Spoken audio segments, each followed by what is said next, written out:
Aujourd'hui, nous allons continuer à discuter d'un sujet qui est très important,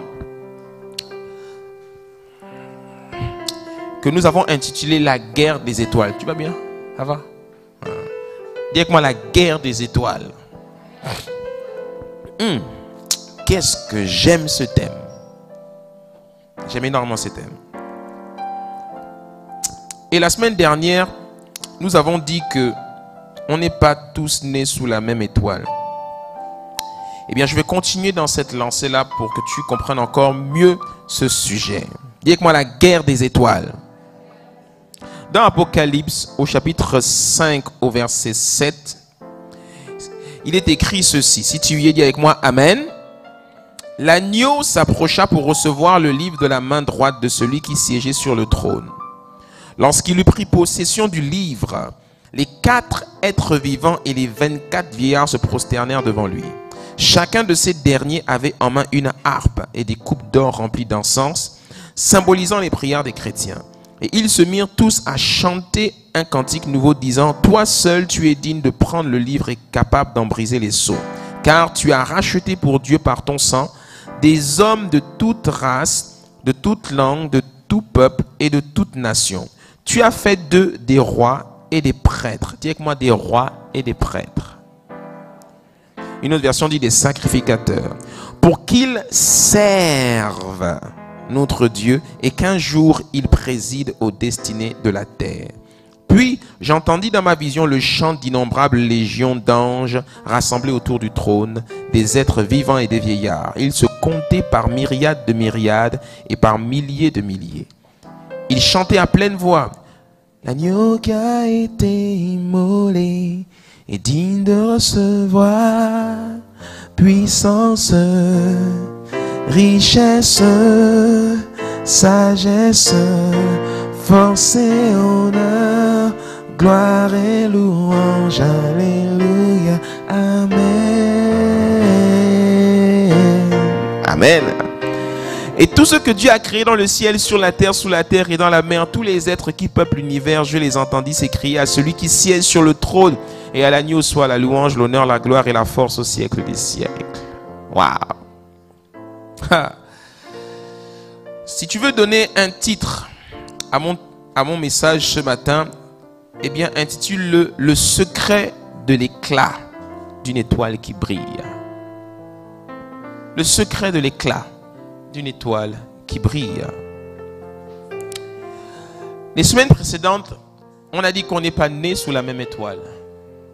J'ai également touché un autre point, je crois que c'était aussi dimanche dernier, j'ai dit l'enjeu de l'histoire, c'est ton éclat. Chacun de nous, nous avons un éclat. Chacun de nous, la Bible nous compare à des étoiles. Je nous ai expliqué que dans l'Ancien Testament, on parle beaucoup d'étoiles. Jésus-Christ lui-même a été reconnu par des mages au travers d'une étoile. Les fils de Dieu dans les livres prophétiques et dans l'Apocalypse, quand on parle des anges, sont comparés à des étoiles. De même, le corps de Christ, les enfants de Dieu dans le corps de Christ, la Bible les compare à des étoiles. Dis avec moi, je suis une étoile. C'est un sujet qui est assez intéressant, le sujet des étoiles. Et je nous disais en fait que ce qui caractérise une étoile, c'est le fait qu'elle brille dans l'obscurité. Elle émet une grande lumière. Et je nous ai expliqué la semaine dernière que l'éclat d'une étoile, eh bien, quand tu t'intéresses un tout petit peu à l'astronomie, eh bien, c'est simplement un ensemble, c'est un gaz qu'on appelle un gaz ionisé qui est répandu au-dessus, à la surface de l'étoile, qui est simplement une planète, une roche. D'accord? Et un gaz ionisé, c'est simplement des atomes électrifiés. Ce sont des atomes qui produisent de l'électricité. Et quand l'électricité se manifeste, ça fait de la lumière. Donc, cette couche de gaz électrifié au-dessus, à la surface d'une étoile, eh bien, c'est ça qui produit de la lumière que l'on voit dans le ciel. Et qu'est-ce qui fait qu'une étoile a plus d'éclat qu'une autre? eh bien, c'est simplement la distance à laquelle elle se situe. Donc, ce n'est pas parce qu'une étoile a une étoile a un petit éclat à l'œil nu que ça veut dire qu'elle ne produit pas une grande lumière. Ça veut simplement dire qu'elle est peut-être beaucoup plus loin. Est-ce que je parle à quelqu'un? Et que ce soit dans l'Ancien Testament ou dans le Nouveau Testament, eh bien, la Bible nous parle énormément d'étoiles. Et l'éclat en question, pour revenir à nous, l'éclat que nous produisons dans le monde, cet éclat-là, eh bien, il est étroitement lié à ce que la Bible nous appelle l'onction. Dites-moi l'onction. L'onction, ce n'est pas les rabababa, les tomber dans les églises. La véritable onction, si tu veux comprendre ce qu'est la véritable onction, selon la parole de Dieu, et aux dernières nouvelles, je n'ai jamais vu quelqu'un tomber dans la Bible. Les gens tombaient quand les démons sortaient, quand Jésus-Christ les chassait les démons. C'est là où on entendait les gens crier et tomber. Hein? Mais quand les gens étaient dans la présence de Dieu, la plupart du temps, ils étaient touchés. Mais quand ils avaient des problèmes spirituels, comme des oppressions démoniaques, des choses comme ça, c'est là où il y avait vraiment des manifestations. Livre de Luc, chapitre 5, au verset 17, la Bible dit que Jésus-Christ a enseigné et la puissance de Dieu se manifestait par des guérisons et des délivrances. D'accord? Donc Jésus n'avait même pas besoin d'imposer les mains pour que les gens soient délivrés. La puissance de l'enseignement délivrait les gens. Amen. Mais quand on parle de l'éclat, quand on parle de l'éclat qu'une étoile produit, eh bien, on parle de l'onction qui est attachée à cette étoile. Il te suffit d'ouvrir le premier épître de Jean au chapitre 1er, au verset 20 et au verset 27, pour que tu comprennes les deux dimensions de l'onction. Au verset 20 du premier épître de Jean, il est écrit que vous avez reçu l'onction de la part de celui. De la part de, dis-moi de la part de. Ici, on te parle de l'onction qui vient sur quelqu'un. Quand l'onction vient sur quelqu'un, eh bien, elle lui donne une capacité de faire quelque chose. D'accord? Qu'est-ce que l'onction? L'onction, c'est simplement le Saint-Esprit qui descend sur quelqu'un. Donc le Saint-Esprit descend sur une personne et le Saint-Esprit saisit cette personne et rend cette personne capable de faire des choses. Amen. C'est ça l'onction. Et quand tu poursuis l'épître au verset 27 du premier épître de Jean, chapitre 1er, au verset 27, on dit que cette onction, elle demeure en vous et elle vous enseigne toutes choses. Ah, là c'est intéressant maintenant. Là, il nous dit maintenant que l'onction demeure en nous et elle nous enseigne toutes choses. Eh bien, ici, on te parle de la deuxième dimension de l'onction. C'est la dimension cachée, c'est-à-dire le Saint-Esprit en nous. Amen. Le Saint-Esprit en toi, quand il vient habiter en toi, eh bien, le Saint-Esprit te produit, te permet de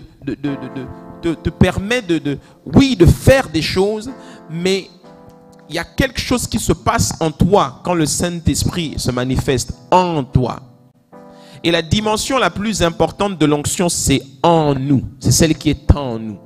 Nous voulons souvent ce que Dieu peut faire au travers de nous, mais il faut s'intéresser plus à ce que Dieu est en nous. Alléluia.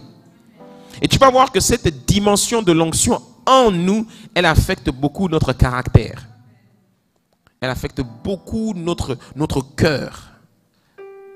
Et en fait, la source du miracle, la source de l'exploit, la source de la grandeur avec Dieu, c'est ce qui se passe en nous. Pas ce qu'on est capable de faire. C'est pour ça que Dieu ne regarde pas aux apparences. Dieu regarde d'abord au cœur. Parce que l'onction touche d'abord le cœur. On peut voir des gens faire de grandes choses. On peut voir des gens réaliser des exploits. Mais ils ont un mauvais caractère. Dans le privé, ce sont des sorciers. Donc, il ne faut pas être attiré par ce que les gens font. Il faut être attiré par ce que les gens sont. Réellement. Est-ce que je parle à quelqu'un? Donc l'onction, c'est le Saint-Esprit. Et quand on parle d'éclat d'une étoile, on parle de ce que cet éclat, eh bien, arrive à faire, arrive à produire. Le texte que nous venons de lire, qu'est-ce qu'il nous dit? Il nous dit que l'agneau en question, eh bien, il a racheté des gens, des peuples.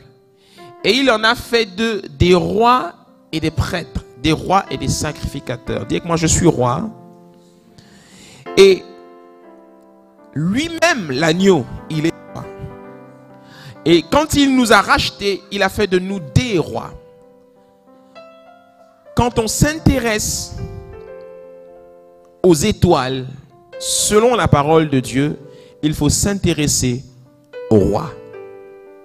Parce que les gens qui sont des étoiles, ce sont des rois.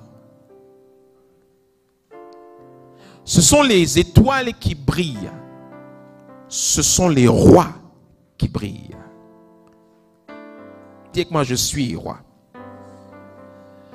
Le roi par excellence dans la Bible, lui-même est comparé, se compare à une étoile. Il s'appelle Jésus.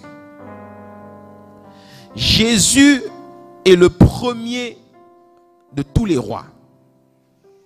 Et lui-même, Jésus, il s'est comparé à une étoile. Tu le trouves dans beaucoup d'endroits. Tu trouves d'abord dans Apocalypse au chapitre 22 au verset 16 cette parole de Jésus. Il dit, moi, Jésus, j'ai envoyé mon ange pour vous révéler tout cela dans les églises. Pour vous révéler tout cela dans les églises. Je suis le descendant de la famille de David, l'étoile brillante du matin. Donc Jésus se considère comme étant l'étoile qui brille. Et il a fait de nous des étoiles comme lui. Mais avant d'être une étoile, il est d'abord roi. Il est un roi qui brille, qui rayonne. Livre de Luc, au chapitre 4, verset 14. Note les références, ça t'aidera à méditer à la maison et ça vous aidera dans vos échanges lorsque vous vous retrouverez dans les groupes de vie le mardi. Amen. Tout à l'heure, quelqu'un dit, on va discuter de ça mardi soir, ça. Livre de Luc 4, au verset 14. Jésus, revêtu de la puissance de l'Esprit, retourna en Galilée et sa renommée se répandit dans tout le pays d'alentour. Le mot sur lequel j'attire ton attention ici, c'est le mot renommée. Le mot renommée ici te parle de sa réputation. Tu le vois dans la Bible de la seconde version 21. Il dit, revêtu de la puissance de l'Esprit, il retourna en Galilée et sa réputation gagna toute la région. La version de la Bible française courant dit, on se mit à parler de lui dans toute cette région. On parle de la réputation de quelqu'un. On parle de la renommée de quelqu'un. Luc chapitre 4 verset 37 dit, sa réputation gagnait toute la région. Dites-moi la réputation. Donc la réputation, la renommée, l'histoire que l'on entend dire sur quelqu'un, c'est cela son éclat. Jésus-Christ dit que vous êtes la lumière du monde. C'est pas ce qu'il dit. Eh bien, la lumière n'a pas besoin d'être à côté de toi pour t'influencer. La lumière brille et à distance, elle t'affecte. Donc l'histoire de quelqu'un peut nous affecter alors qu'on ne l'a jamais vu. On entend parler de Emmanuel Macron alors qu'il est en France. Vous ne l'avez jamais rencontré, mais on subit son éclat. On entend parler de Barack Obama alors qu'on ne l'a jamais vu. On subit. La terre tout entière a été inondée de l'éclat de Barack Obama. Alléluia. Est-ce que vous voyez de quoi je parle? C'est cela l'éclat de quelqu'un. C'est sa réputation. C'est sa renommée. Ce sont les dires qui sont dits à son sujet. Et tu vas voir que les traces que tu laisses dans l'histoire sont bien plus importantes que ce que tu fais aujourd'hui. Les gens ne se souviendront pas de toi. Les gens se souviendront de l'histoire que tu as écrite dans ta génération. Les gens de ta famille ne se souviendront pas de toi. Les gens se souviendront de ton éclat. La Bible dit que Pierre passait quelque part et puis il vit des gens qui étaient en train de pleurer sur le cercueil d'une femme qu'on appelait Dorcas. Qu'est-ce qu'on a retenu de Dorcas? Elle faisait de bonnes œuvres, elle servait les gens, elle aimait les gens. C'est ça que les gens ont retenu. Mais est-ce qu'on connaît le visage de Dorcas? Non.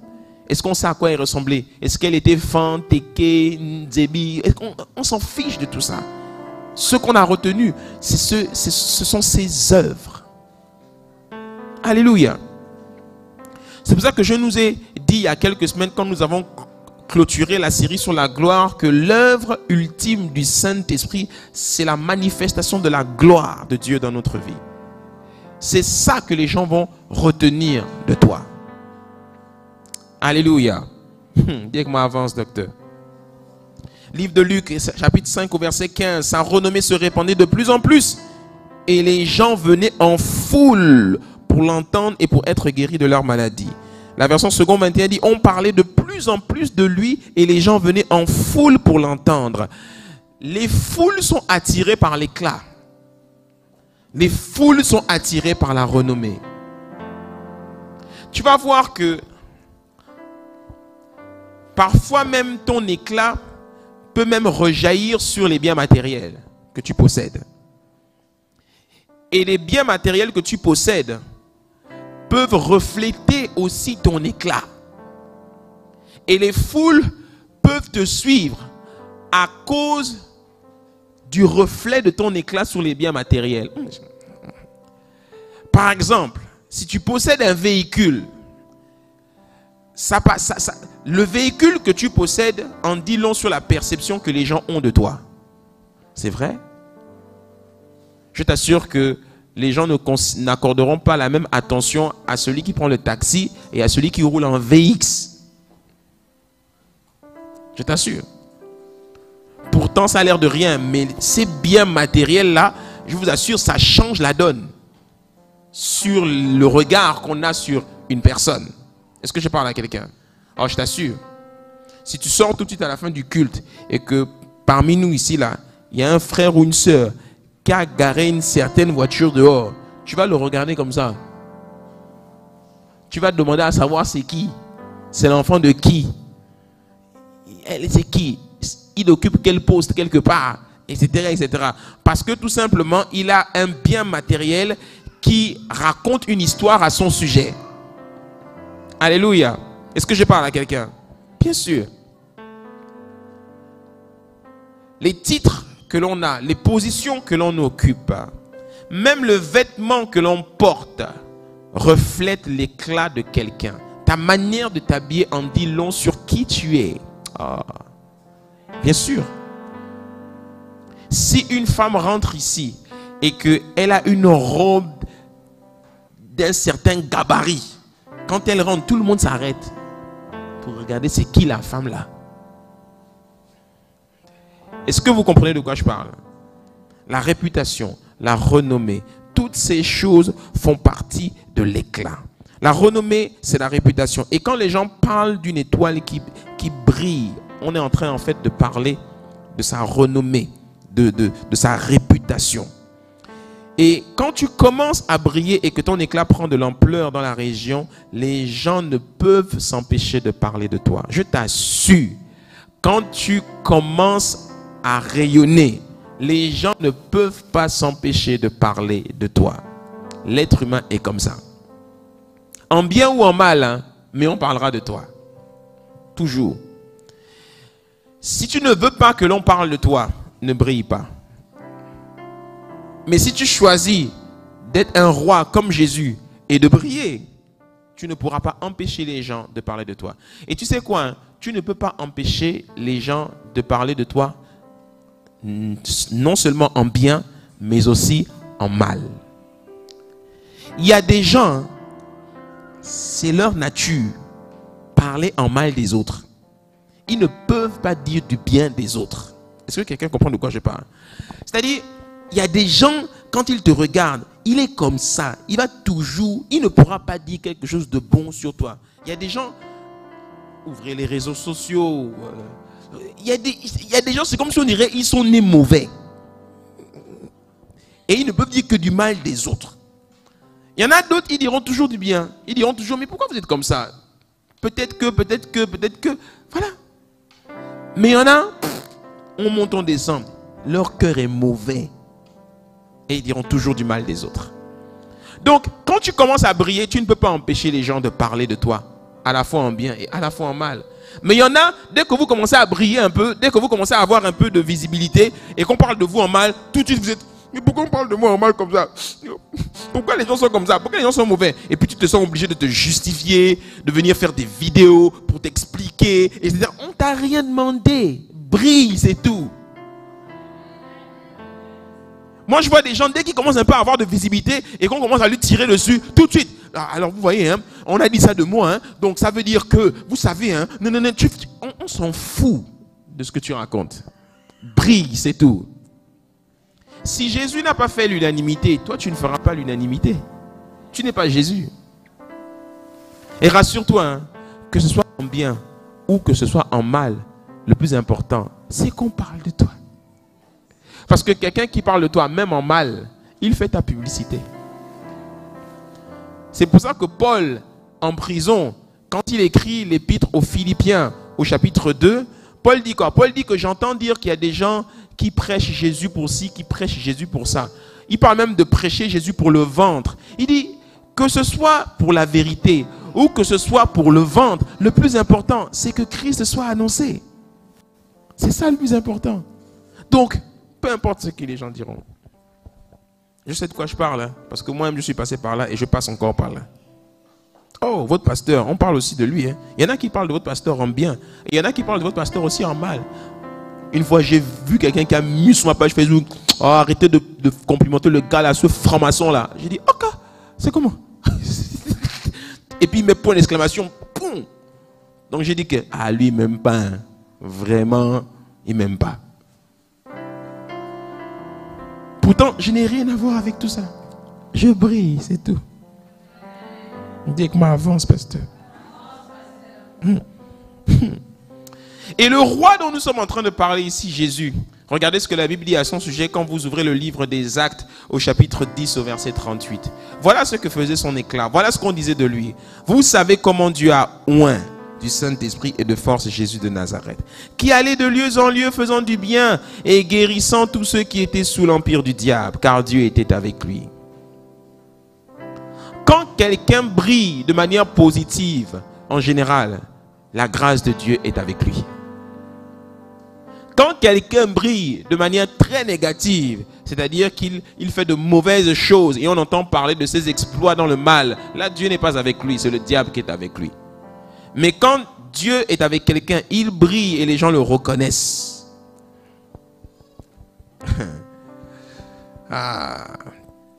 Le roi en question, Jésus, je m'intéresse encore un tout petit peu à lui et après je continue mon enseignement. Il parlait que d'une chose, et ça c'est assez intéressant. Jésus n'avait qu'un seul message, le royaume de Dieu. Dis-moi le royaume de Dieu. C'est intéressant c'est important de s'intéresser au message de Jésus. Je me suis posé un jour la question, pourquoi est-ce que Jésus parlait tout le temps du royaume de Dieu? Pour une raison simple. C'est qu'on peut prêcher tout type de message, mais il n'y a qu'un seul enseignement, qu'un seul message qui révèle l'identité des gens en Christ. C'est le message du royaume de Dieu. On peut prêcher de bons messages qui font du bien aux gens, mais le message qui te permet de rentrer en possession dans la vérité de qui tu es réellement en Jésus, c'est le message du royaume de Dieu. Parce que le message du royaume de Dieu insiste sur ton identité de roi, sur qui tu es réellement, et bien entendu ce que Dieu attend de toi maintenant que tu es né de nouveau. C'est ce message-là qu'il faut prêcher le plus. Jésus de temps en temps donnait des petites exhortations, aimez-vous les uns les autres, ne dis pas raca à ton frère. Il parlait de temps en temps aussi des relations qu'on doit entretenir avec les gens, tout ça. Mais tout le temps, la majeure partie du temps, il revenait toujours sur le message du royaume de Dieu. Quand on regarde le livre des Actes au chapitre 1er, qu'est-ce qu'il nous est dit? Il nous a dit que Jésus, après sa résurrection, il a prêché 40 jours avant son départ des choses qui concernent le royaume des cieux. 40 jours. Jésus est ressuscité et il est resté 40 jours sur le mont des Oliviers. Ils ont dormi là, ils ont campé là. C'était une retraite spirituelle et il a enseigné sur le royaume. C'est-à-dire qu'il leur a expliqué le royaume de Dieu sous toutes ses formes, comment ça fonctionnait, etc., etc. Donc quand ils sont partis là, ils étaient convaincus de qui ils étaient. C'est pour ça qu'ils ont pu faire tous les exploits qu'ils ont fait dans le livre des Actes. Alléluia. Donc je peux t'enseigner plein de choses qui vont te chatouiller, qui vont te faire bondir de ta chaise, tout ça. Mais en général, quand je te prêche le royaume des cieux, tu es comme les gens qui étaient avec Jésus. Tu t'assois et puis tu écoutes. Et tu dis, c'est merveilleux. Waouh, qu'est-ce que c'est beau. Je me découvre moi-même. Alléluia. Le message du royaume nous parle de notre identité. Et quand on veut s'intéresser à la première des étoiles, à Jésus-Christ lui-même, eh bien, il faut s'intéresser à ses paroles. Et Jésus parlait du royaume tout le temps. Et quand on s'intéresse au royaume, quand on s'intéresse au message de Jésus, eh bien, on s'intéresse de manière automatique à l'identité des rois que nous sommes. Dis avec moi, je suis roi. Non, tu n'es pas convaincu quand tu dis ça. Tu dis ça comme un vrai chrétien. Dis ça comme un vrai disciple de Jésus-Christ. Je suis roi. Les rois que nous sommes, c'est la plus grande de toutes les révélations de la parole de Dieu. Christ en nous. Il n'a pas dit Jésus en nous. Il a dit Christ en nous. Parce que le roi par excellence, c'est Christ. Christ en grec veut dire celui qui a reçu l'onction. Christ, c'est ça que Christ veut dire. Donc Christ en nous veut dire que j'ai en moi celui qui a reçu l'onction. Donc j'ai l'onction de la royauté en moi. Donc je suis roi. Et quand nous naissons de nouveau, livre de Jean, chapitre 1er au verset 12, à tous ceux qui l'ont reçu, à ceux qui croient en son nom, elle a donné le pouvoir de devenir enfants de Dieu. Dis avec moi le pouvoir. Les sont du sang, ni de la volonté de la chair, ni de la volonté de l'homme, mais de Dieu. Pouvoir, dis encore pouvoir. Le mot pouvoir ici, elle leur a donné le pouvoir de devenir enfant de Dieu. Le mot pouvoir ici, c'est le grec exousia. Dis avec moi exousia. Exousia, c'est un mot grec qui veut dire autorité. Lesquelles elle leur a donné l'autorité de devenir enfant de Dieu. Une autre version de la Bible dit, elle leur a donné le droit de naissance de devenir enfant de Dieu. Elle leur a donné, la version de la Bible se dit, elle leur a donné le privilège d'être enfant de Dieu. Donc, être enfant de Dieu, être en Christ, c'est une autorité, c'est un droit, c'est un privilège, c'est un accès. Donc là où tu es assis là, tu n'as pas une autorité. Tu es une autorité. Oh, est-ce que je parle à quelqu'un? Tu es une autorité. Là-bas où vous êtes, là-bas à Damas, vous êtes des autorités dans le 5e arrondissement de Libreville. Vous êtes des autorités. Il n'y a que dans l'église que l'on trouve des rois qui sont ignorants de leur autorité, de leur identité. On trouve dans l'église des gens qui se comportent comme des esclaves, qui passent leur temps à se plaindre, qui passent leur temps à raisonner. Jésus-Christ disait souvent, homme de peu de foi.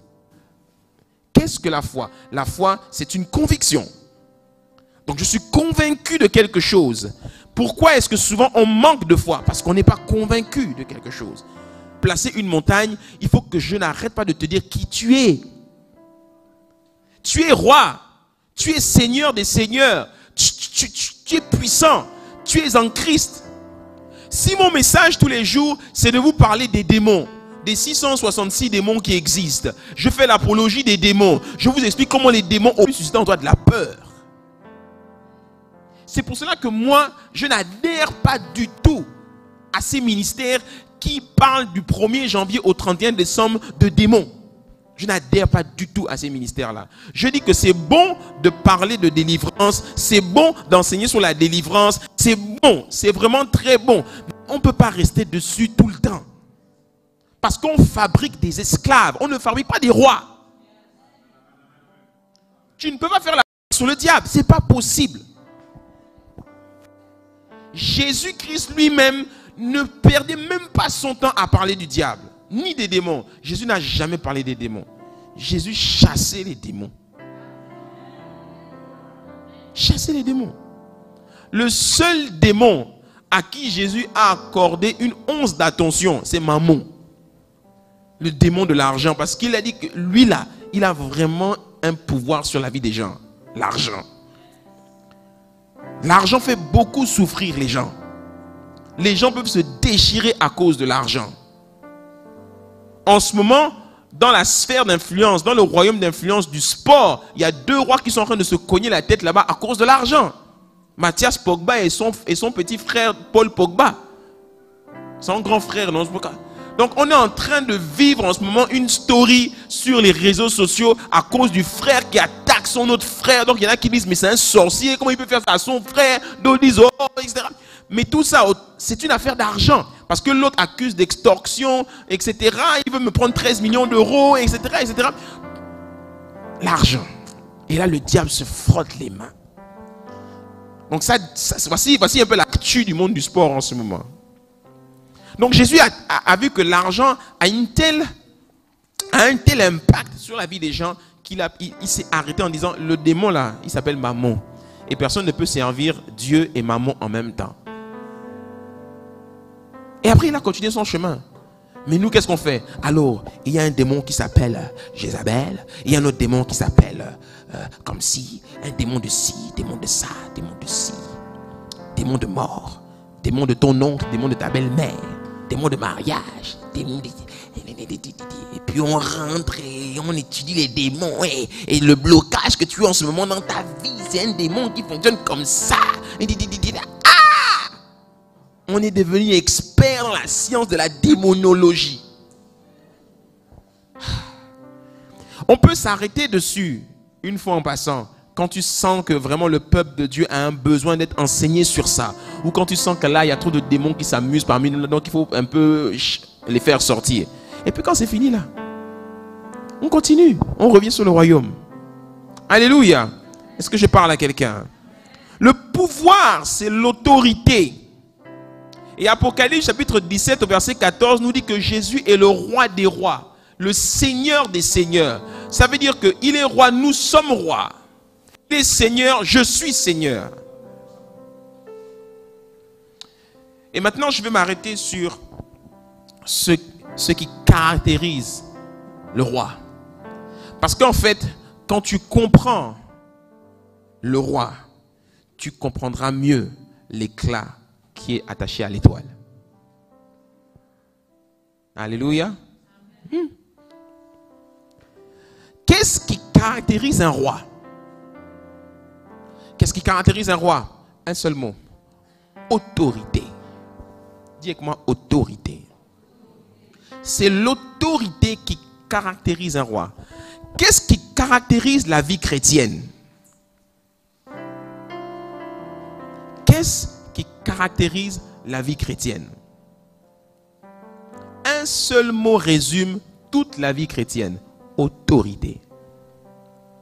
Le mot qui caractérise la vie chrétienne, ce n'est pas Jésus. Le mot qui caractérise la vie chrétienne, c'est autorité. Qu'est-ce que Jésus-Christ dit dans Matthieu 28, au verset 29?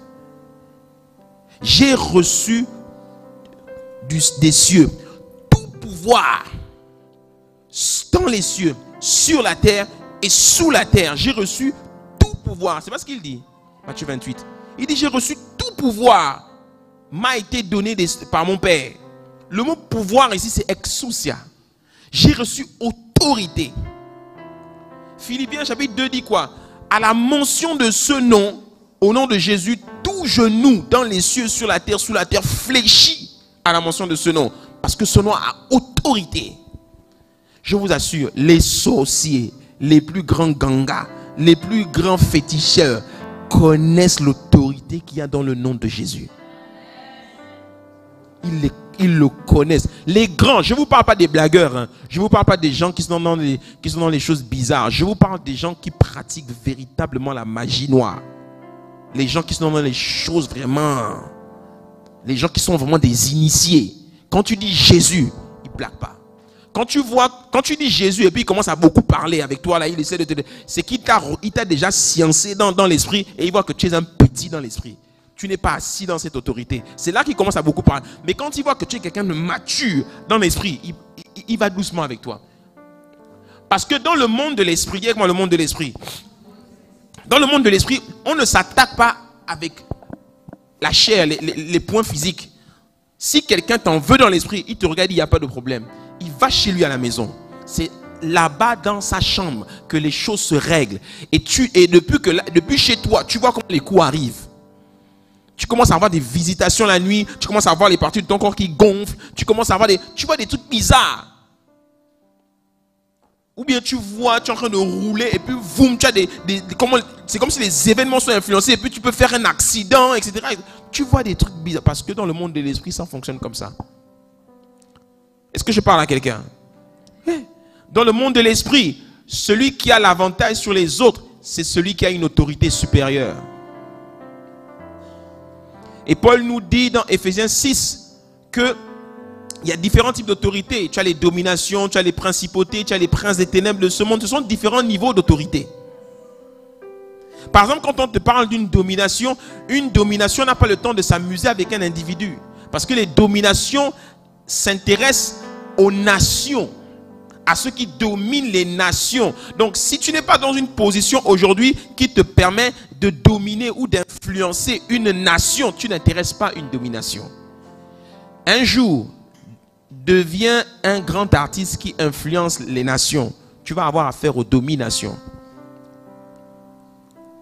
Aujourd'hui, K.S. Bloom n'a plus affaire aux petits sorciers. K.S. Bloom a affaire aux dominations parce qu'il influence les nations. Donc le niveau de tentation qu'il a là, ce n'est pas tes tentations que toi tu as. Toi, tu peux tromper Dieu, tomber. Qui va même te suivre dans ton péché? Personne. Mais si K.S. Bloom tombe, il secoue la sphère chrétienne. C'est beaucoup d'âmes qui vont être touchées par sa chute. Parce qu'il va entraîner du monde avec lui. Donc il intéresse une domination. Ouais. Les principautés influencent les régions. Donc dès que tu deviens quelqu'un qui a une régionale quelque part, par exemple si tu es quelqu'un qui influence l'Afrique centrale, parce que par exemple tu es le président de la CEAC, ou bien tu es le président de la BAD, la Banque africaine de développement, et tu es chrétien. Donc tu as un impact sur toutes les régions de l'Afrique centrale, voire l'Afrique de l'Ouest. Tu intéresses les principautés. Donc le niveau de démon qui vient te rencontrer là, ce n'est pas les petits démons qui embêtent ton petit frère à l'église là. Ça n'a rien à voir. Donc on ne joue pas dans la même cour. Est-ce que vous me suivez? Bien sûr.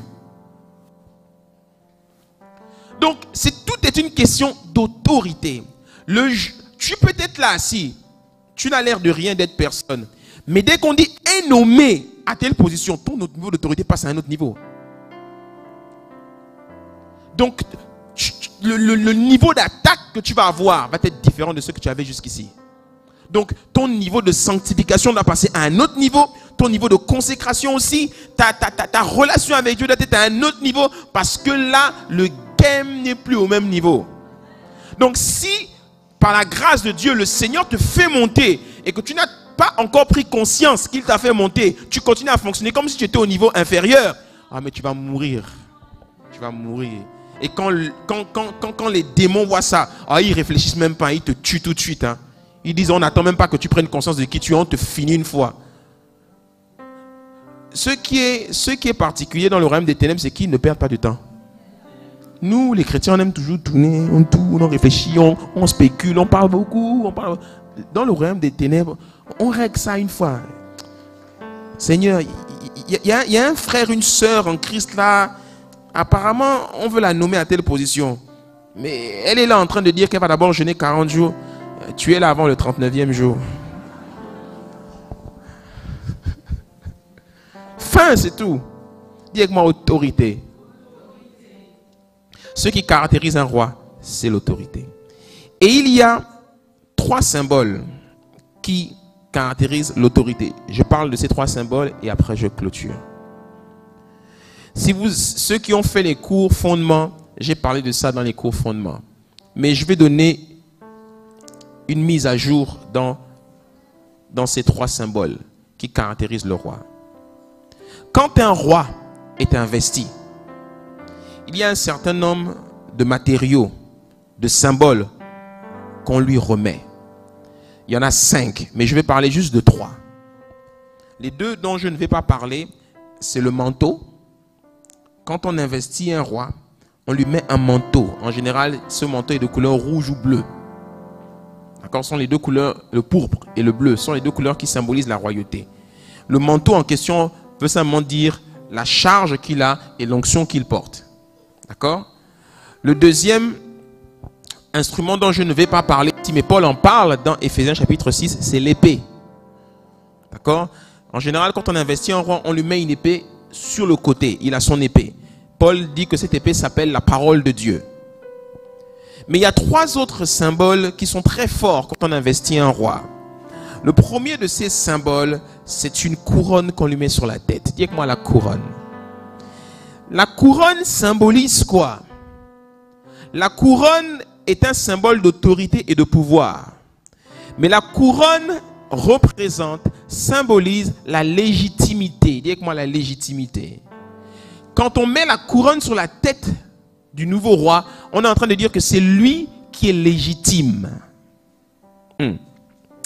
C'est lui qui est légitime. Quand on lit Romains chapitre 5 au verset 17, on dit que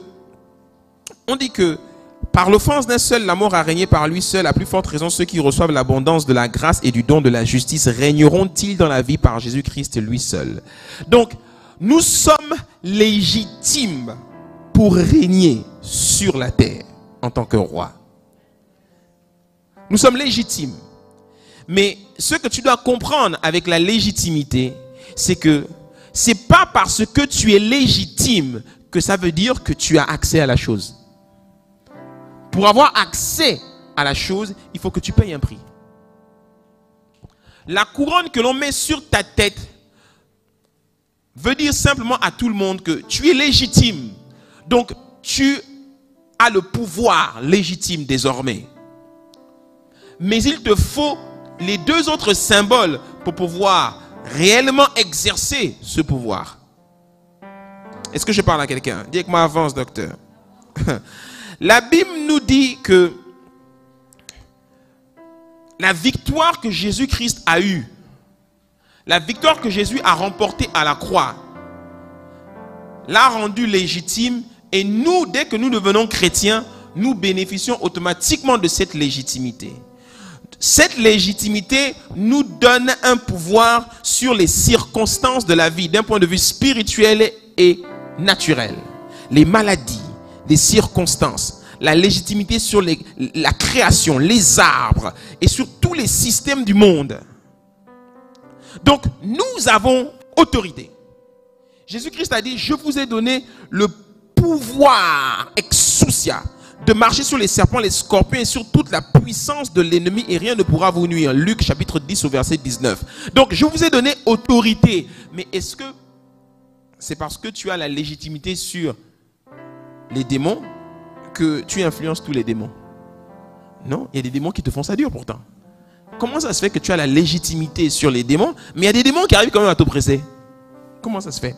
Parce que tout simplement quand les démons viennent te visiter, ils se rendent compte que tu n'es pas encore assis dans cette autorité. L'autorité, ce n'est pas juste une affaire de légitimité ou d'acquis. L'autorité, c'est une affaire aussi de prise de conscience de ce qu'elle est pour moi, cette autorité. Tu vas voir que quand quelqu'un accède à un niveau d'autorité, même le son de sa voix change quand il a compris qui il est. Par exemple, tu as été nommé le patron de tout le monde. C'est toi maintenant qui as autorité. Mais chaque fois, tu es toujours en train de dire, tu peux me donner le verre d'eau s'il te plaît? Tu peux m'ouvrir la porte s'il te plaît? S'il te plaît, est-ce que tu me verras? Quelqu'un qui a autorité ne dit pas s'il te plaît. Je n'ai jamais vu le président de la République dire à son aide de camp, ouvre-moi la portière s'il te plaît. Tu peux m'appeler le garçon là s'il te plaît? Non, tu es un bon garçon, une bonne fille bien polie, mais ça ne veut pas dire que tu as autorité. Celui qui a autorité ne dit pas, donne-moi le verre d'eau s'il te plaît. Il dit, donne-moi le verre d'eau. Et toi, tu ne lui réponds pas, et j'attends le s'il te plaît. Il va te virer parce qu'il a autorité. Est-ce que vous comprenez de quoi je parle? L'autorité te donne un droit. Mais tu dois prendre conscience de ce droit et de cette autorité pour pouvoir l'exercer. Donc la couronne te donne une légitimité. Jésus-Christ dit encore dans Jean 14, 13, très intéressant. Tout ce que vous demanderez en mon nom. Tout ce que vous demanderez en mon nom, je le ferai, afin que la gloire de mon Père soit révélée dans le Fils. Nous avons le nom de Jésus à autorité. Mais dis-moi, chaque fois que tu dis au nom de Jésus, est-ce que les choses se réalisent? Non. Parce que, tout simplement, il faut que dans l'esprit, tu sois assis dans une certaine autorité pour que le nom s'active. Ouais. Ouais. Moi, quand je regarde mon chien et que je lui dis assis, et il me regarde assis, et puis il continue à gambader, je me rends compte que je n'ai pas vraiment autorité sur lui. Donc il va falloir que je fasse asseoir cette autorité. Donc je commence à le taper, je commence à le maîtriser, etc. Et quand il comprend, il s'assoit. Alléluia. Le peuple de Dieu, nous avons autorité. Et Jésus-Christ, cette légitimité-là, qu'est-ce qu'il a acquis? Qu'est-ce qu'il a rendu légitime pour nous? C'est ce que nous avons lu au tout début de notre texte. Quand on dit que il disait d'une voix forte, Apocalypse chapitre 5 au verset 12, l'agneau qui a été offert en sacrifice est digne de recevoir la puissance. Dis avec moi la puissance, la richesse. Dis avec moi la richesse, la sagesse, la force, l'honneur, la gloire et la louange. Ce sont les 7 dimensions de l'héritage que Jésus a acquis pour nous en tant qu'Église. Ça veut dire que ces choses-là, nous en sommes légitimes. Mais est-ce que ça veut dire qu'on les possède? Non. Est-ce que c'est parce que Jésus a acquis la richesse que tu es riche aujourd'hui? Non. Mais quand tu regardes ton héritage en profondeur, tu te rends compte que la richesse fait partie de ton héritage. Tu te rends compte que la puissance du dynamisme fait partie de ton héritage. Tu te rends compte que les honneurs, la louange, la force, tout ça, ça fait partie de ton héritage. Mais ça ne veut pas dire que c'est un acquis. C'est de là que naissent les frustrations dans la marche chrétienne. On est là, on dit mais la Bible dit ça non, la parole de Dieu dit ça non. Pourquoi je ne le vois pas? On dirait que le Seigneur m'a abandonné. Pourquoi Seigneur tu as dit ça dans ta parole? Qu'est-ce qui te donne autorité quand tu te tiens dans un tribunal? Ce n'est pas le nom que tu portes. Ce n'est pas le vêtement que tu portes. Ce qui te donne autorité dans un tribunal quand tu es face au juge, c'est la loi. Dans un tribunal, on ne combat pas avec les « Oh, mais je pensais que non, je pensais que non. » Non, on combat avec la loi. La loi dit que, tel article dit que, tel article dit que. Donc quand tu te tiens devant le Seigneur, ce n'est pas les larmes qui vont l'émouvoir. Oh. Les larmes n'émeuvent pas Dieu. C'est pas les larmes. C'est pas les larmes. C'est pour ça que Dieu dit dans Ésaïe chapitre 1er au verset 18, viens et plaidons ensemble. Ce qui parle à Dieu, c'est la loi. C'est sa parole. Donc, la vraie prière, C'est de dire, Seigneur, tu as dit dans ta parole, tant. Seigneur, réalise ce que tu as dit. Seigneur, tu as dit dans ta parole. Il dit encore dans les livres des prophètes, réveille ma mémoire, rappelle à ma mémoire, rappelle. Oh, est-ce que je parle à quelqu'un? Si tu veux acclamer, acclame bien. C'est la parole. Voilà pourquoi il y a beaucoup de nos prières qui ne sont pas exaucées. Parce qu'on ne parle pas. Un roi parle avec la loi. Un roi ne parle pas avec la sympathie ou bien parce qu'il est ton ami. Non. Le juge qui est au tribunal peut être ton frangin. Vous vous voyez au quartier. Mais là, il ne peut pas te sauver parce que tu es son frangin au quartier. C'est la loi qui va parler. Voilà pourquoi il dit à Josué que ce livre de la loi ne s'éloigne pas de ta bouche. Ce livre de la loi ne s'éloigne pas de ta bouche. Médite le jour et nuit. Tu dois maîtriser la parole. Parce que le jour où les problèmes vont se pointer, regarde, mais tu ne connais même pas la parole. Qu'est-ce que la parole dit? Seigneur, je suis malade. Seigneur, sauve-moi. Seigneur, sauve-moi. Je suis malade. Dieu dit, regardez-moi celui-là. Un roi ignorant. Que dit la loi? La loi dit que, Seigneur, par ces meurtrissures, j'ai été guéri. Tu es Jéhovah Rapha, le Dieu qui guérit. Là, il dit, ah bon? Je ne sais pas que j'avais dit ça. Donc, je suis lié par une promesse que j'ai faite. Donc, je suis obligé d'intervenir. C'est comme ça que les enfants de Dieu matures prient. Non, quand tu vois quelqu'un qui est mature prier, tu es émerveillé de voir comment la Bible est déroulée dans sa bouche. Il te balance les versets. Je te donne même encore une astuce. Quand tu veux aller plaider devant Dieu, quand tu vas aller faire des prières, même dans le combat spirituel, ne te précipite pas à prendre la parole, Seigneur, au nom de Jésus. Non. Va d'abord dans la Bible. Tu notes verset après verset. Tu mets ça sur une feuille, tu mets la feuille et puis tu pries. Premier verset, Seigneur, tu as dit que. Deux, Seigneur, tu as dit que. Seigneur, tu as dit que. Oh, mais là, c'est les grandes prières. Là, c'est les grandes prières. Là, la prière devient intéressante. Bien sûr, le ciel est obligé d'être attentif. Le ciel est obligé parce que l'on parle de la parole. Yeah. Moi, par exemple, quand je passe par des moments au niveau financier difficiles, quand j'ai des challenges financiers, quand j'ai des choses à soulever au niveau financier et que j'y arrive pas, mon petit, je vais dans la parole. Je rappelle tous les versets que je connais là, je rappelle ça à Dieu. Seigneur, tu as dit que l'agneau qui a été immolé nous a rendus légitimes et dignes de recevoir la richesse. Seigneur, tu as dit que...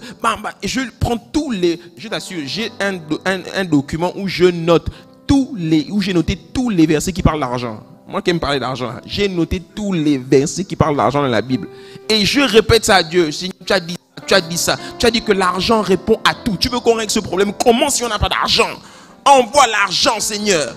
Envoie les moyens financiers. Envoie ci, envoie ça. Envoie ça. Il dit, j'ai encore dit quoi? Tu as encore dit ça. Tu as encore dit ça au niveau financier. Tu as encore dit ça.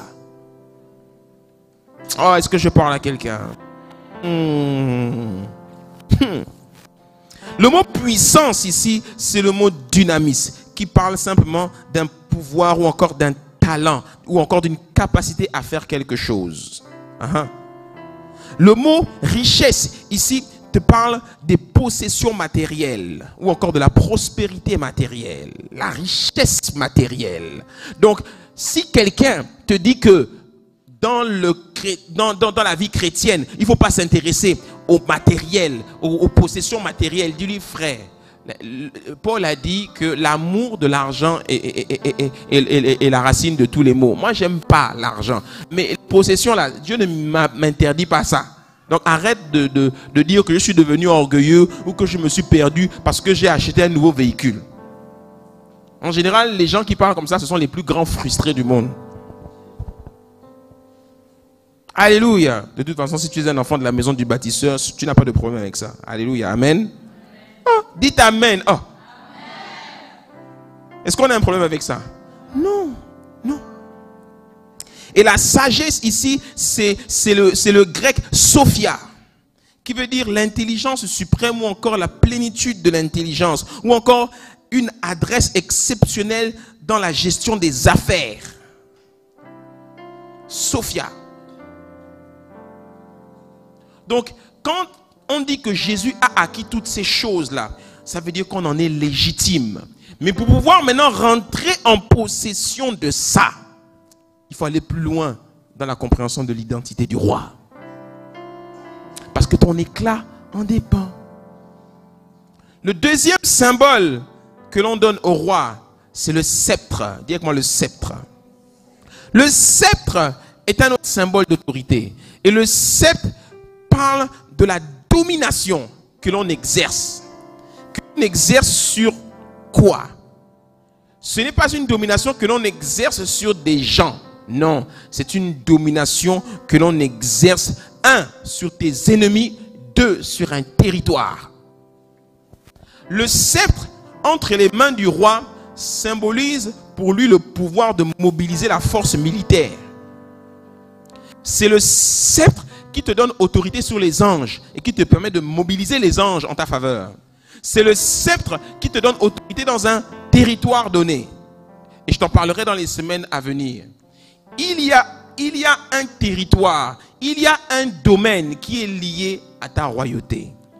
Il y a un domaine dans lequel ton éclat doit rayonner, doit briller, doit resplendir. Et en tant que roi, tu dois découvrir ce domaine. Est-ce que je parle à quelqu'un? C'est le sceptre de la domination. Psaume chapitre 110 au verset 1, il nous dit quoi? Parole de l'Éternel à mon Seigneur, assieds-toi à ma droite, jusqu'à ce que je fasse de tes ennemis ton marchepied. L'Éternel étendra de Sion le sceptre de ta puissance. Domine au milieu de tes ennemis. Dis avec moi, domine au milieu de tes ennemis. Yeah. Le sceptre de la puissance. Le mot puissance ici, c'est un autre mot. Ça n'a rien à voir avec dynamis. Le mot puissance ici, c'est l'hébreu ose. O-Z. Ose. Ose veut dire en hébreu une puissance, un pouvoir qui est à la fois personnel, mais aussi qui est social et qui est politique. Le mot ose ici te parle d'une domination à titre individuel, mais aussi une domination au niveau social et politique, c'est-à-dire sur la ville, sur la cité. Dis-moi, avance, docteur. À titre personnel, quelle est la puissance du roi?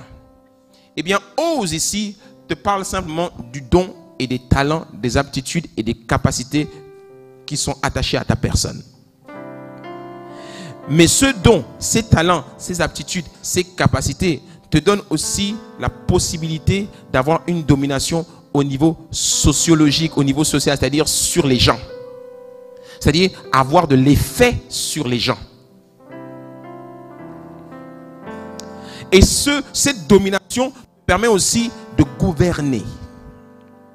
Ça, c'est la dimension la plus élevée de la puissance dont parle la Bible. Et cette dimension, ce n'est pas facile de l'atteindre. C'est une dimension en général que l'on atteint plus facilement en tant que corps, de manière collective. Une domination sur toute la ville. L'avantage que l'Église a d'avoir la domination sur la ville, c'est le nombre. Par exemple, au Gabon, 80% des Gabonais sont chrétiens. Affermis ou non affermis. C'est une force. C'est un grand pouvoir. Celui qui gagne l'Église en sa faveur, il prend le pouvoir dans toute la nation. Yeah. Et ça, le monde des ténèbres le sait. C'est un enjeu qui est majeur. Est-ce que je parle à quelqu'un? Yeah. Dis avec moi le sceptre de la domination. Nombre 24, verset 17 nous dit: un sceptre s'élève d'Israël. C'est de manière prophétique qu'il parle ici en parlant de l'Église. Il est en train de dire qu'une domination va se lever dans l'Église de Jésus-Christ dans les derniers temps.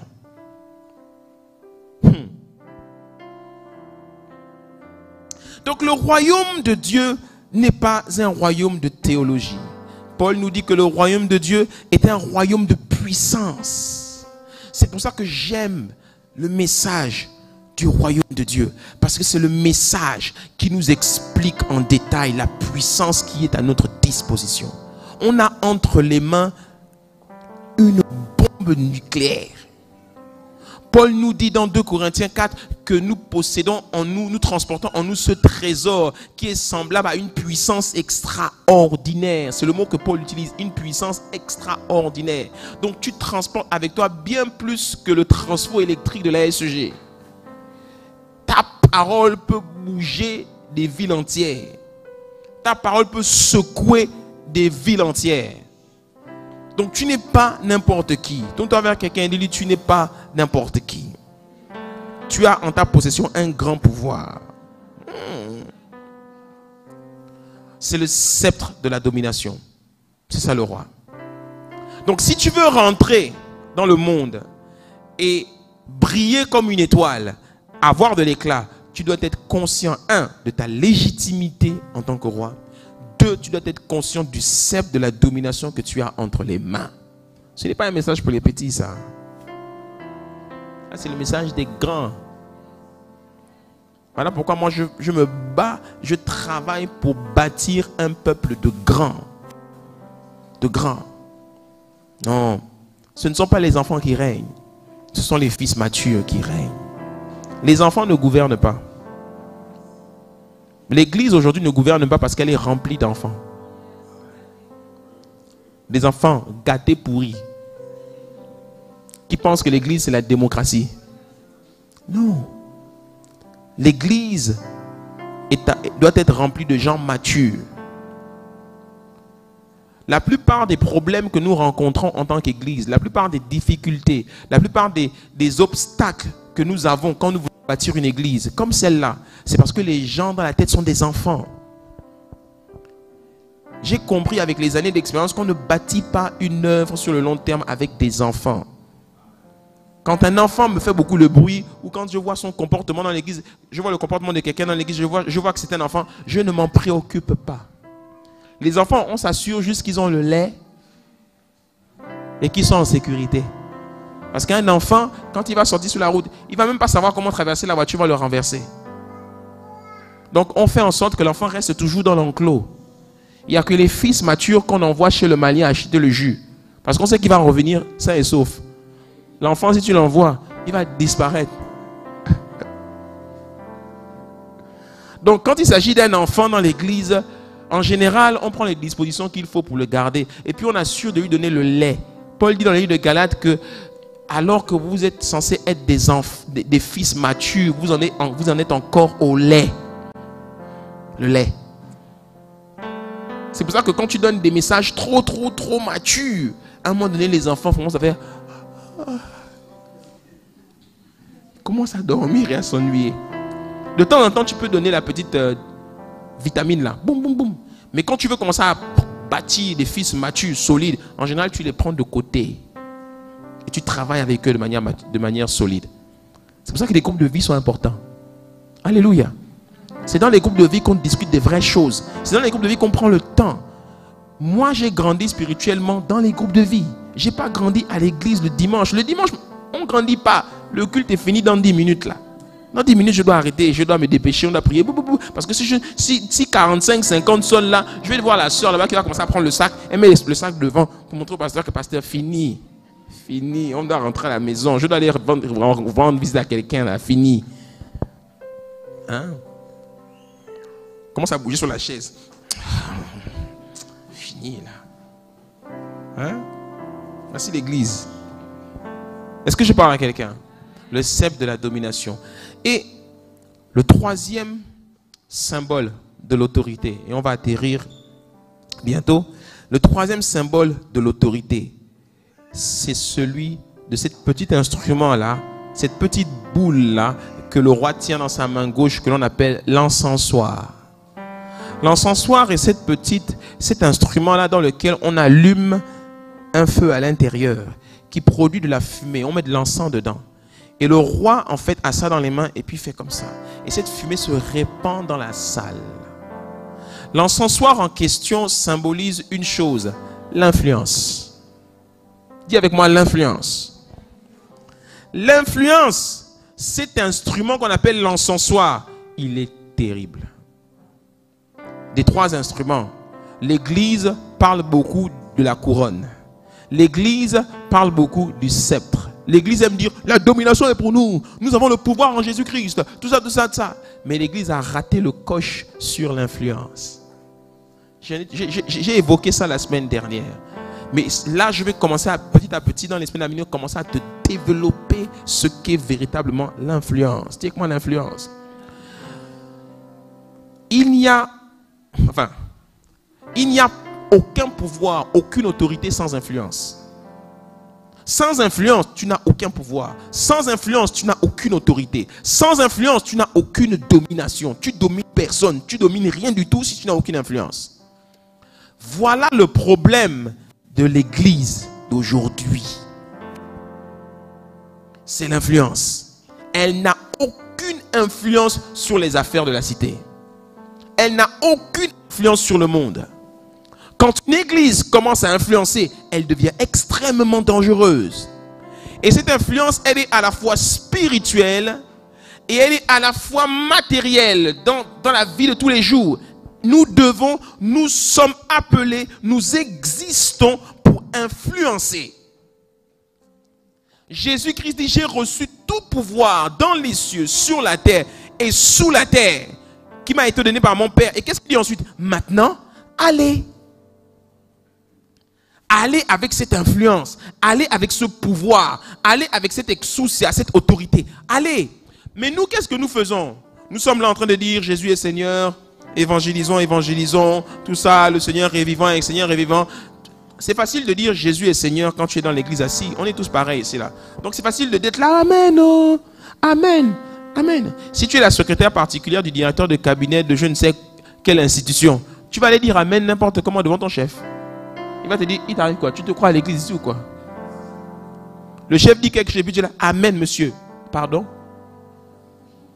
Non, là-bas que conseil des ministres de jeudi, là, tu m'emmènes quelqu'un d'autre.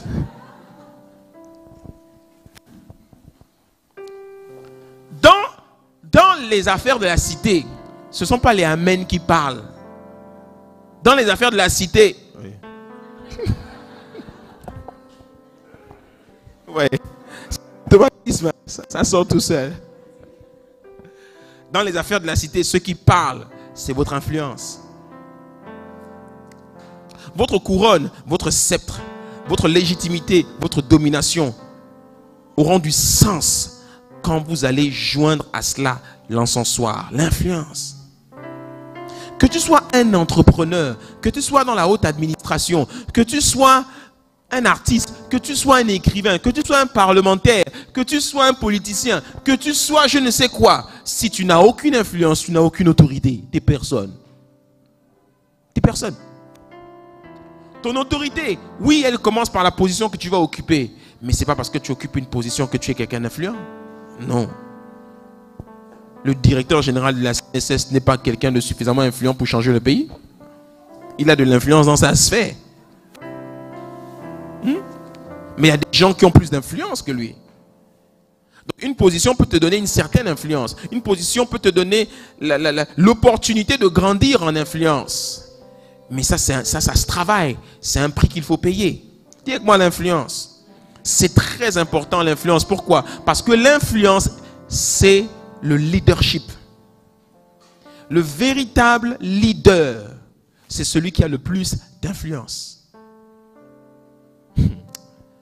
Le véritable leader, c'est celui qui a le plus d'influence. Pourquoi? Parce que c'est celui qui a de l'influence que les gens écoutent. C'est celui qui a de l'influence que les gens suivent. C'est celui qui a le plus d'éclat que les gens regardent. Alléluia.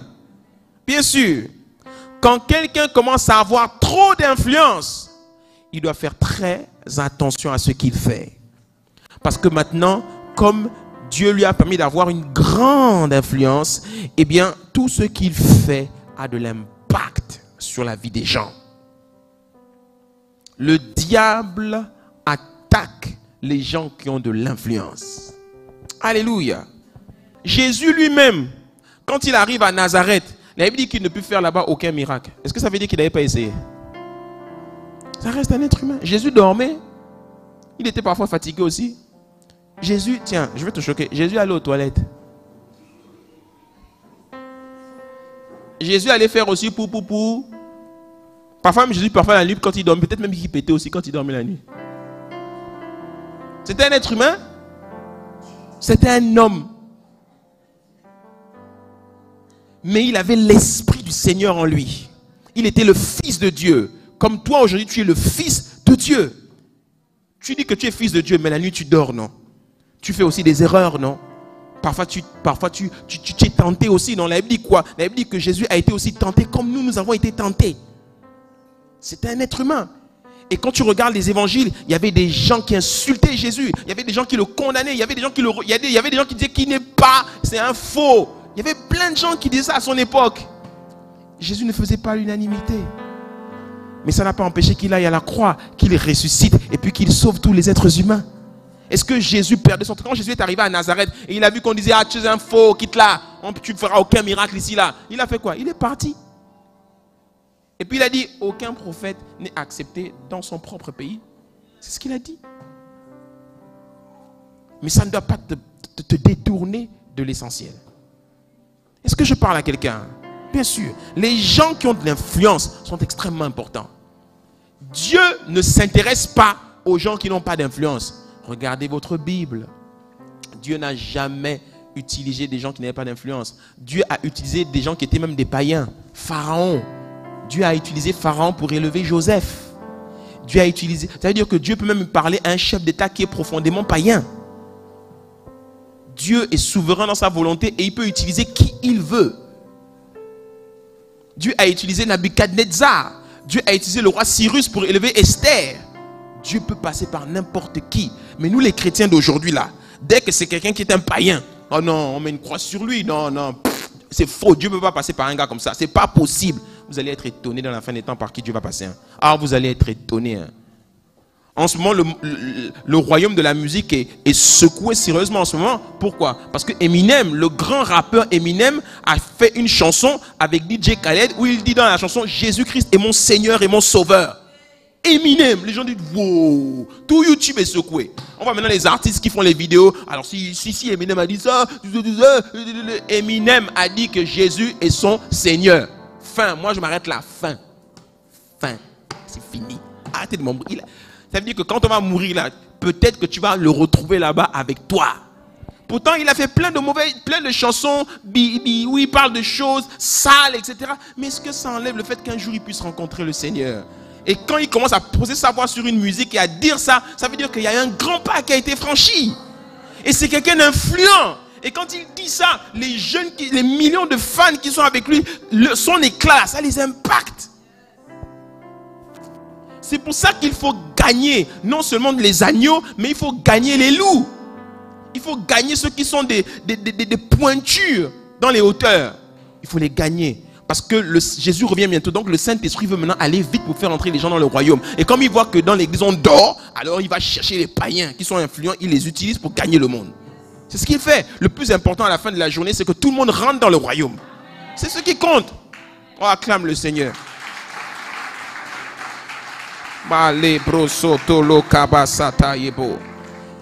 Et je vais te laisser avec ça. Rappelle-toi que l'éclat de ton étoile dépend de ta couronne, de ton sceptre et de ton encensoir. C'est-à-dire de ta légitimité, de ta capacité à dominer sur tes ennemis et sur ton couloir, et bien entendu de ta capacité à influencer. Un enfant de Dieu, Jésus-Christ a dit, vous êtes la lumière du monde et le sel de la terre. Quel est le point commun entre la lumière et le sel? L'influence. Le sel n'est jamais contaminé par les autres aliments dans lesquels il est. C'est toujours lui qui contamine les autres. Vous mettez du sel dans une marmite, il ne prend jamais le goût de la sauce. C'est lui qui donne son goût salé à la sauce. Ah, bien sûr. Bien sûr. Et la lumière, tu allumes une lumière, on monte, on descend, c'est elle qui éclaire. Voilà deux ingrédients, deux choses que Jésus utilise quand il nous combat. Vous êtes le sel et la lumière. Le sel a besoin d'être en contact pour influencer. Donc ça, c'est le niveau d'influence où tu es en contact avec les gens. Et la lumière, elle n'a pas besoin d'être... Elle influence à distance. Donc il dit, vous devez influencer non seulement les gens qui sont à côté de vous, et vous devez influencer les gens qui sont loin. Vous êtes le sel et la lumière. Vous devez influencer. Et lui-même, il dit, je suis la lumière du monde. J'influence. Alléluia. C'est ce que tu es. Et c'est ce que Luc Condias va toujours te dire et te prêcher. Il ne te parlera pas des 666 démons qui t'embêtent. Il va dire, les démons sont vaincus. Jésus les a tous tués. Tu es délivré. Maintenant, lève-toi et va influencer le monde. Oh, levons-nous, on va prier. Ah,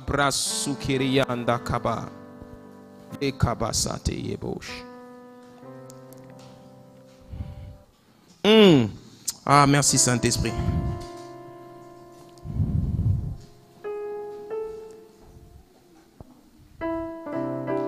Nous voulons voir ton règne.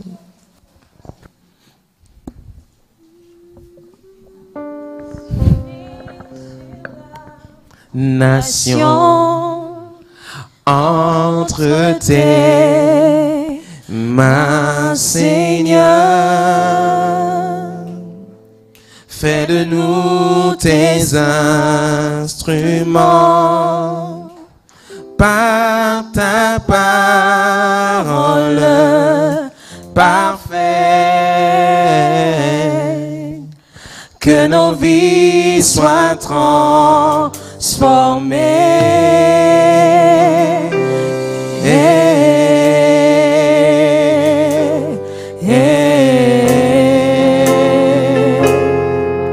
Que nos vies soient transformées.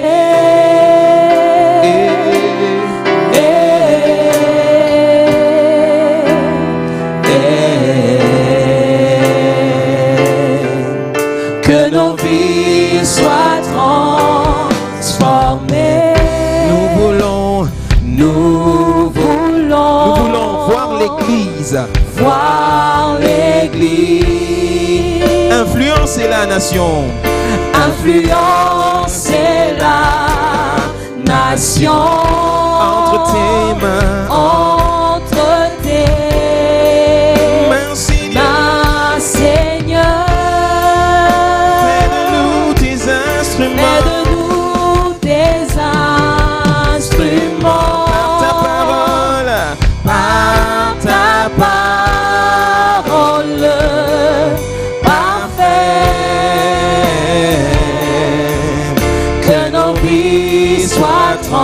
Encore une fois, nous voulons voir l'Église. Nous voulons voir l'Église. Influencer, influencer la nation. Entre tes mains, Seigneur, c'est notre prière. Oh, fais de nous tes instruments. Fais de nous tes instruments par ta parole, par la parole du royaume, par la parole de Dieu, par l'enseignement, par la vérité qui libère. Seigneur, fais asseoir l'identité de la royauté en chacun de nous, afin que chacun comprenne qu'il a une couronne, un sceptre et un encensoir dans ses mains pour pouvoir changer, pour pouvoir influencer, pour pouvoir transformer. Oh, transforme nos vies, transforme.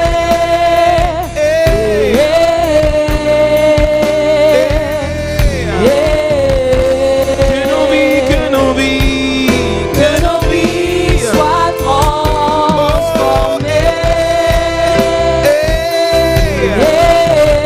Malekabasa telebouche kata.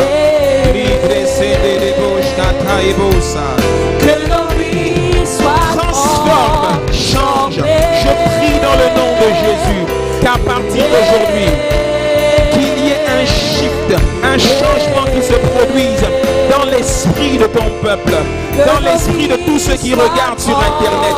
Que cette parole court, qu'elle agisse avec rapidité et qu'elle travaille, qu'elle transforme, qu'elle saisisse ceux et celles qui écoutent cette parole et qu'ils comprennent qu'ils sont le sel et la lumière de la terre. Au nom puissant de Jésus.